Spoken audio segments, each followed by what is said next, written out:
So imagine you're at a store and you're walking down an aisle and you see an adult or a teenager collapse. They're not breathing, they're not responsive.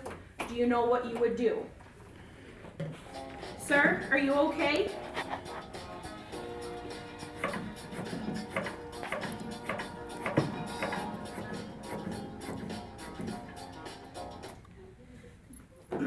The American Heart Association and Red Cross recommend for bystanders hands-only CPR, and that is because the lungs have enough air in them to oxygenate the blood, and when you're doing the chest compressions, that's what's circulating the blood to the brain and the other organs. You can be the bystander who helps save somebody's life.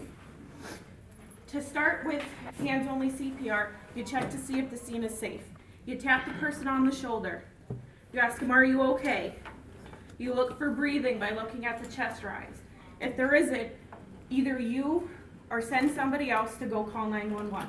Be specific about your location. When to start CPR, they'll most likely be down on the floor, so then you kneel. Put one hand on the center of the chest.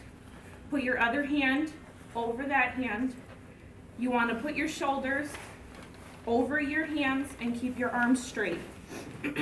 You're going to push hard and fast, going down 2 inches and letting the chest rise completely at a rate of about 100 beats per minute or to the beat of staying alive. You don't want to remove your hands from the chest, just remove the weight.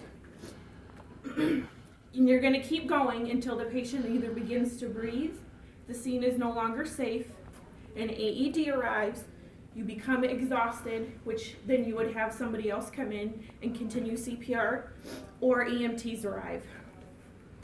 There are some fears that people may have in doing CPR. What about germs? Being hands-only CPR, you're not going to be touching the mouth with your mouth. Most likely you won't be touching blood, and you can do CPR with gloves on. Some people are worried about getting sued. The Good Samaritan law helps provide protection legally for somebody who helps reasonably somebody that they believe has become ill or incapacitated. You may not do it perfectly. Every little bit of help will help. Ribs will break, especially in the elderly, but that's okay because ribs can heal. 38 people an hour, or 420,000 people each year, will experience a cardiac arrest outside the hospital. 90% of them will die because they don't have immediate CPR. The American Heart Association and Red Cross is targeting high-risk cities and teaching them hands-only CPR.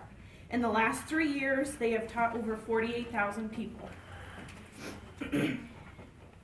For more information on learning CPR or other first aid and safety, you can go to redcross.org or cpr.heart.org. Now you know what to do if you're at a store and you see somebody collapse. Sir, are you okay? He's not breathing. Go call 911. One hand over the center of the chest, hand over the middle, shoulders over your hands, and compress to this beat of staying alive.